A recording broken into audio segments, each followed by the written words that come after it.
America Vietnam पर कब्जा करने के लिए 1955 में कूद गया वियतनाम में। अकेले अमेरिका ने वियतनाम पर 27 करोड़ बम गिरा दिया। इसके बावजूद वियतनाम वालों ने अमेरिका को हरा दिया। अमेरिका को बस 2 ही लोग हरा पाए। अमेरिका जो है ना, अमेरिका वियतनाम पर कब्जा करने के लिए 1955 में कूद गया वियतनाम में। कह रहा है कि हम इस पे कब्जा करेंगे। तो रूस कहा कि कैसे कब्जा कर लेगा, हम करने ही नहीं देंगे। तो डायरेक्ट अमेरिका और रूस नहीं आए थे सब। अमेरिका ने कह दिया कि ये 2 भाग में वियतनाम को बांट दिए, दक्षिणी वियतनाम और उत्तरी वियतनाम। इसको हथियार कौन दे रहा है? अमेरिका। कर रहा मारो बम।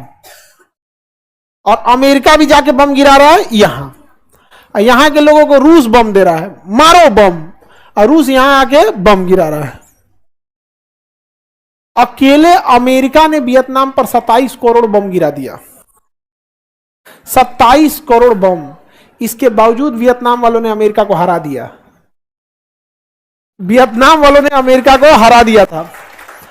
अमेरिका को बस 2 ही लोग हरा पाए हैं, वियतनाम और अफगानिस्तान। दोनों लोग का भूत उतार दिया सभी सब। चाहे तालिबान वाला भारत के लिए तो भाई कुछ, देखिए भारत से वो कोई दुश्मनी नहीं रखते हैं अफगानिस्तान के लोग, तो हमें भी क्या जरूरत है उनसे दुश्मनी रखने की। ये है कि तालिबान गवर्नमेंट आ गई है तो हम लोग और उसे मान्यता नहीं दिए, बट पीपल टू पीपल हमारा और अफगानिस्तान से बहुत अच्छा रिलेशन है। अमेरिका जो है 27 करोड़ बम गिराया।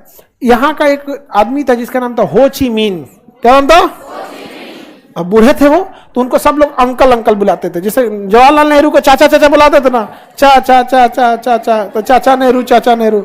उसी तरह उनको अंकल अंकल अंकल। उनका पूरा, जैसे हम लोग जवाहरलाल नेहरू बोलते हैं, खाली नेहरू बोलते हैं, चाचा नेहरू, तो उसी तरह क्या कहेगा? अंकल हो ची मिन, खाली अंकल हो। तो उनका नाम था हो। हम लोग के देहात में ना किसी को बुलाने के सुनिया हो वाला हो नहीं, नाम है उनका अंकल हो ची मिन ने कहा कि कोई उत्तरी दक्षिणी वियतनाम नहीं रहेगा, मार के भगाओ दोनों को। रूस चला गया, अमेरिका कहा हमको मारेगा। अमेरिका बम गिराया वहां पे, 27 करोड़ बम गिराया। हो ची मिन ने कहा कि हम लोग लड़ थोड़े पाएंगे बम से, एक काम करो सुरंग खोद दो। पूरे देश के अंदर सुरंग खोद दिया सब। और छोटा छोटा सुरंग। अमेरिका वालों की हाइट बड़ी होती है, अब धोधर होता है सब ब्रेड बर्गर खा के रहता है सब, भैंसा रहेगा एकदम। और पतला पतला सुरंगवा में फंस जाता था सब। सुरंग में क्या हो जाता? अमेरिका वाला फंस जाता। ये सब पूरा का पूरा कहां रहता था?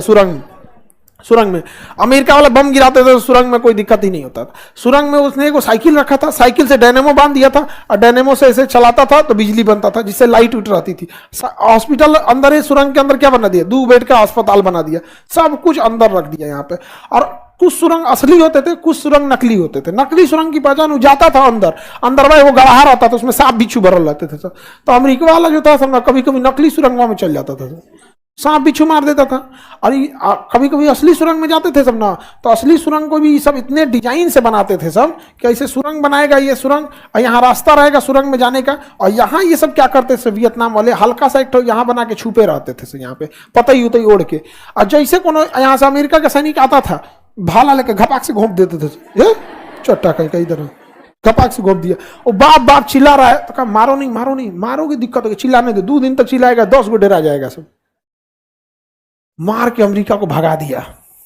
अमेरिका लड़ते रह गए यहाँ पे, कहा कि हमारा एरिया है ये, हमारा, कोई उत्तरी और दक्षिणी वियतनाम नहीं रहेगा। वरना अमेरिका ने एक तो विभाजन कर दिया था, कौन सा? 17 डिग्री रेखा। कौन सी रेखा? 17। यही बात हम कह रहे थे कि जब अंग्रेजों ने यहाँ पे रेड क्लिफ रेखा खींच दिया तो हम लोग क्यों नहीं मार दिए हो ची मिन की तरह? मार के हम लोग की रेखा क्या करना चाहिए? खत्म होने चाहिए। ऐसा कभी होगा जी? कोई देश का आदमी आके देश का विभाजन करके चला जाएगा? जिन्ना को निपटा देते लोग, हम लोग यहाँ हमारे बोलता है उसको, जिन्ना को बिरयानी बना देते। हाँ, जिन्ना को मारना कोई बहुत बड़ा बात थोड़ी था। यहाँ पे जासूस लगा के मार देते। हाँ, देखिए, किसी कुत्ता को मारना है ना तो पहले उसे पागल घोषित कर दीजिए, फिर मारना आसान हो जाएगा। जिन्ना का सबसे फेवरेट डिश था सुअर का जूस, सुअर का सूप पीता था, और मुस्लिम नेता बनता था। ये बात वहां तक फैल नहीं पाई, चुपके से पीता। बाद में धीरे धीरे लीक हुआ। ऐसा अगर उसी समय हल्ला कर दिया जाता ना तो छोड़ देते सब मुस्लिम साथ, सुअर हवा। हाँ, उसी का नाम रख देते सब। आगे बढ़े, हो ची मिन समझ में आ गया, वियतनाम। आज देखिए पूरी दुनिया में ना वियतनाम काफी डेवलप कंट्री हो गया है वियतनाम। जो भी चीज चाइना से आप खरीदते हैं ना, सेम रेट पे कहाँ मिल जाएगा, वियतनाम। सेम रेट में कहाँ मिलेगा, वियतनाम में मिलेगा। लेकिन भारत सरकार फिर भी सामान कहाँ से खरीद रही है, चाइना से। कहाँ से खरीदना चाहिए, वियतनाम से खरीदना चाहिए। कहाँ से, वियतनाम से। अगर जैसे हम ही लोग को परमिशन दे दे, या परमिशन कोई जरूरी नहीं है हमरे दे, हम ही लोग का मतलब हम जैसे लोगों को, कि आप वियतनाम से सामान ले आ सकते हैं। ट्रेनिंग दे दे कि विदेश से सामान कैसे मंगाया जाता है। हम लोग को तो पता ही नहीं है कैसे मंगाया जाता है, नहीं समझे। सारा सामान हम लोग कहाँ से लाए, हाँ, चाइना से क्यों खरीदता है। जितने ऊपर लेवल के अधिकारी हैं सबको कमीशन मिल जाता है। नेता देश में बदनाम होता है। भारत में पैसा बड़े अधिकारियों के पास है, नेता जो है ना बदनाम हुआ है। जितने बड़े बड़े हायर अधिकारी हैं सबके पास है भाई, तो नेता बदनाम हो गया है क्योंकि है इनके पास भी है, उनके पास भी बदनाम नहीं हुआ है, ये लोग बदनाम हो गए।